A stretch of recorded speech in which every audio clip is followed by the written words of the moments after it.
Ladies and gentlemen, welcome back to another episode of the Diary of a Trainee Psychological Wellbeing Practitioner, the Diary of a Trainee PWP. This is episode 11, all about week 11. This week is an interesting week. This is the week of our second tours, two to observe a role play, but this time for treatment. So previously we did the one for assessment, getting us ready for the problem focused assessment. That's a 45-minute session. And now we are doing a tour where we have, we're paired up with a partner, we're paired up with another trainee, and we're taking roles, we're switching. So one gets to be practitioner, other one client, patient, service user, then we swap. But in between, we're also getting our feedback from a tutor. So that takes about maybe half an hour. We get our feedback. Mine fell on a Friday. And this whole week was all about, week 11 was all about the tours. So when we have these tours, we have these certain tours or assessments, it kind of tends to sometimes be the whole week or most of the week. So it was like Monday, then it was, I think, was it Monday, then Thursday? Oh, well, yeah, we have our clinical work in between, but we have mainly, so it was Monday, Thursday, and Friday. So they scattered us. And mine was at 9:15 in the morning. The interesting thing about this week was Eid. So in Islam, we follow the lunar calendar, and on the normal calendar, it was hopefully going to be on a Saturday, which is what I was hoping for. But there was a possibility it might fall on a Friday. So that really depends on the moon sighting. So what happens is that Thursday, all the different countries would look into the sighting of the moon, and then make that decision: have they sighted the moon or not? And obviously, the thing is also towards the end of Ramadan. So for the non-Muslims out there, towards the end of Ramadan, this is where we put in all our effort in terms of worship, in terms of our prayers, in terms of all the stuff we do, charity and all of that. Although we do that outside Ramadan, but in Ramadan, we're kind of like encouraged to kind of double it up, take it to another level. So there's a lot going on. So a lot of focus in that. And at the same time, I wasn't too sure. Should I let them know? Should I not? I remember speaking to my mentor about it, and I said, I've got I'm just a bit concerned, but she said you can try to contact uni. But the thing is, I thought it's too late. They've already, they've basically already, allocated me. And most of the week, I was just planning Eid. Not where am I going to go, but also how am I going to deal that morning? If it falls on a Friday, what am I going to do? Personally, that was my main concern. If it falls on a Friday, I need to be prepared. So I need to make sure that I catch the Eid prayer. And fortunately, so with Eid prayers, because it's like loads of Muslims all around, and what most mosques, especially the large ones or the ones that are a little bit smaller, what they tend to do is that they make sure that there are different congregations. So there's a first prayer, a second prayer, third prayer. It could even go up to a fourth prayer. So it's like each one is one hour after the other. So most had the 7 a.m. one. So I said to myself, all right, fortunately, there's a mosque in Welling, because I'm living in Eltham, which is in southeast London. I said there's a 15-minute bus ride. There's a bus literally on the high street that can take me 15 minutes right in front, like literally across it is the mosque. So I said, all right, I'm going to go to that one. If it falls on a Friday, I planned everything out. So the week went, Monday was PBL. We were just preparing ourselves. And then I had my mentor session. I spoke to her about that. And then on Tuesday, we had, Tuesday was the usual triage, Wednesday, follow-up calls and etc. Had my supervision. And my supervisor at the time was in her final 2 weeks of the service, because she got a post or senior post elsewhere. So I was, we had that session, and also joining her, I had the new someone who's replacing her. He was also shadowing at the time. It was good to meet him. It was nice, and had input from him, very, very insightful. And it was just, going through a normal week. Thursday came, doing the routine phone calls. I was doing whatever admin work I could get. And I remember waiting for the news. So I'm there looking at the messages back home in Oman to see what's the news going on. All right, because they're 3 hours ahead. So I wanted to see what's the news in Oman, in Saudi, what in the GCC. Okay, what in other parts of the world? What have they decided? So at the time, I got news that Oman had not sighted the moon because it was 3 hours ahead. This was like around 3 o'clock, 4 o'clock, which there already it was like evening time. And Oman had said that they're going to be on Saturday, but the rest, because most are following Saudi. So when they came up with the decision, it's going to be Thursday, it's going to be Friday. So Thursday was the last day of Ramadan, meaning we fasted 29 days. Friday being the actual first day of Eid.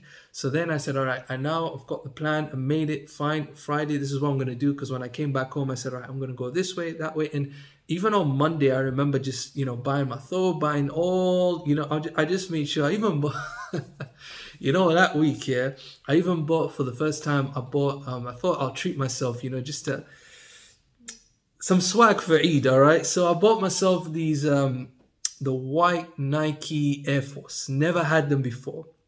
I've never had Air Force before, especially Air Force One. And I said, I'm going to order it from Nike. And why not? Money comes and goes. You only live once. There's nothing wrong with enjoying. Drop that swag. And literally bought it because I was literally getting my whole outfit and attire for the whole of Eid.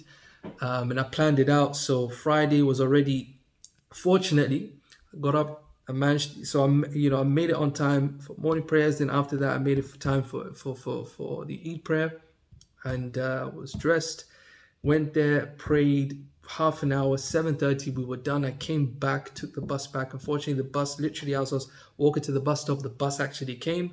Went back, got myself a cup of coffee, some croissant, and literally was preparing myself the whole time. And even before that, the person that I've been partnered with is from the same cohort. She's from a different service, and we'd been emailing each other. She sent me all of the different sort of like materials that she's gonna focus on, and I said, all right, we're gonna focus on these. And then we were waiting. So 20 minutes before our actual tour begins, what they tend to do is they send us an email of the vignettes. What is a vignette? The vignette is basically the what you're gonna act as. Basically, the vignette is basically like the whole script. Not script, but it's like what you're focusing on. All the information of. So they give you the information of who you're going to play, who you're going to act as, the client that you're going to be, and also the client of who your partner is going to be. So being aware of both. So we were sent that, and when I saw that because I had literally 3 different cases, I was thinking to myself, so what's my case going to be that I'm going to have? Am I going to have a low mood depression, a behavioral activation case? Or am I going to have a panic phobia? So I'm going to have to focus on graded exposure therapy. Or am I going to have a sort of like a generalized anxiety, a GAD, or an excessive worries type of case where I'm going to have to focus on worry management? Which one? So I had all of them, and I was just preparing. I had the scripts, everything ready. And then when I got the email and I saw that my case is going to be the case that I'm going to be the practitioner of, that I have to kind of like deliver. So we have to deliver the first session. After the assessment, then we start the first guided self-help session. That is what it's all based about. That session, as well as an extra 10 minutes of the second session reviewing homework. So what we do is 30 minutes. We've got 30 minutes of literally doing the first session. We are delivering the first session of guided self-help, the support session.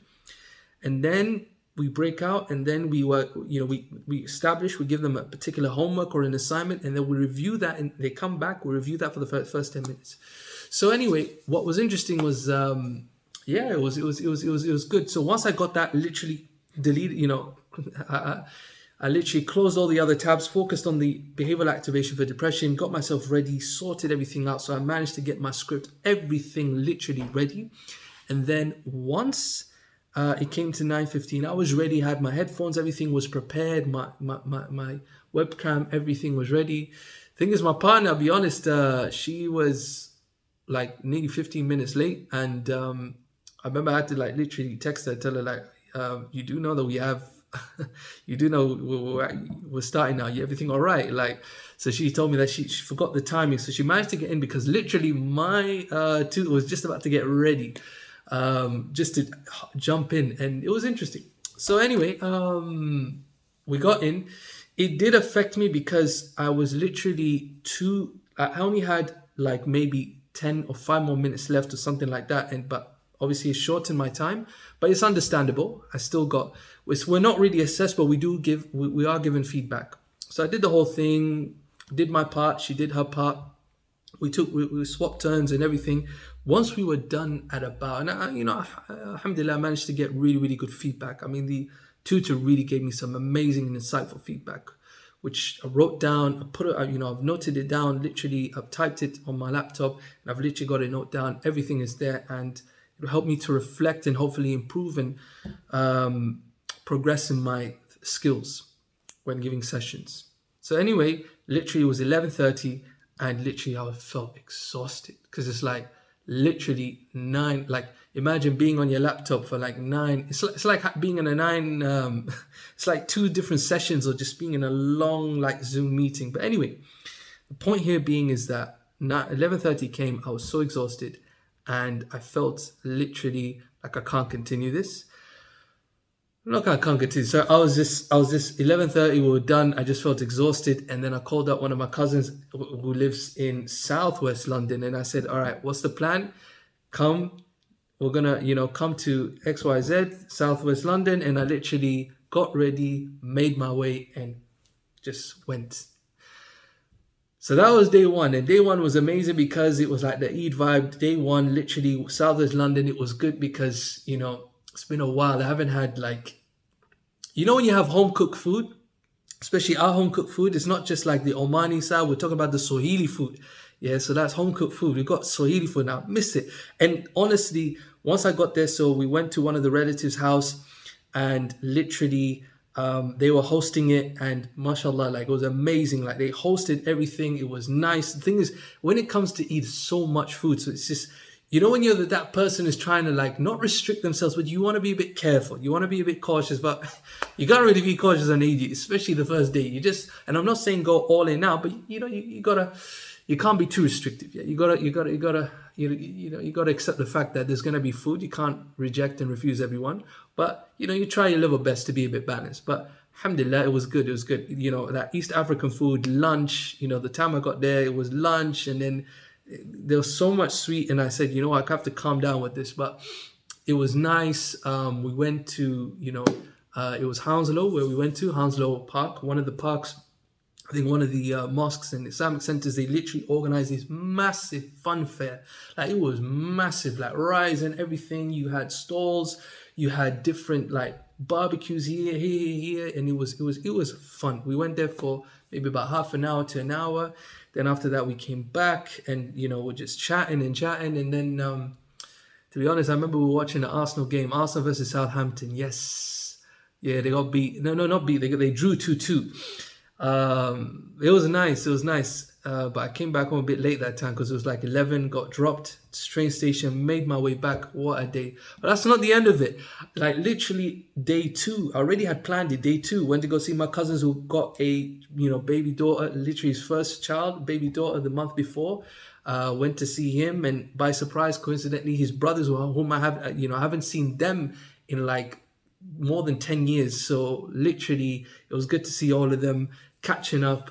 That was day 2 in Surrey, and then day 3 went to see some relatives in Essex, and I haven't seen them in about quite some time, in a number of years, and it was nice. It was a lot of traveling. Like every single day was just traveling and coming back, and it was nice. One thing I wanted to mention, and literally I'll be very honest with you, one good thing that happened this week, I had my first ever, my first Silver Cloud introduction call. So, an introduction call to the CCBT, which is computerized CBT, the platform.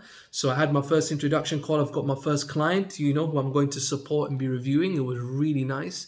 Took quite longer than it's meant to be, but it was interesting. It was really insightful. One thing I wanted to mention was, family matters. And I wrote this in my blog. Family does matter. Keeping in touch with family and friends as much as you can is so important. Now, we're caught up with our busy lives. This isn't like 10, 20 years ago, 30 years ago, where people were more in touch. They used to see each other very often and very frequently. Nowadays we're so caught up with our lives, especially when it comes to work and all other things that are sort of maybe distracting us or we're preoccupied with. But it really does matter. Voice notes, phone calls, text messages, whatever it may be, catching up with family always helps, and making time to see them physically if we can as possible. Social well-being is such a tremendous factor that we definitely need in our lives. And it really brings joy and happiness, sending a message, sending a voice note, whatever, person hearing your voice. I remember my grandmother, God rest her soul, before she passed, like just, voice notes used to be the way we used to communicate. If I didn't see her physically, voice notes, if not a phone call, was always the best thing. And it's like that hearing the person makes them feel like they're not that far. They could be in another corner of the world, but it makes them feel close. It's such a massive impact. So yeah, do take your social well-being seriously. Some even call it social intelligence, but the most important thing, family and friends do matter. Stay in touch as much as possible. It affects your well-being. It really makes you feel better when you are struggling, when you're going through really tough times, or stressful times. So take that time. Take that time to reach out to them. Go see them if you can and enjoy. Next episode coming soon.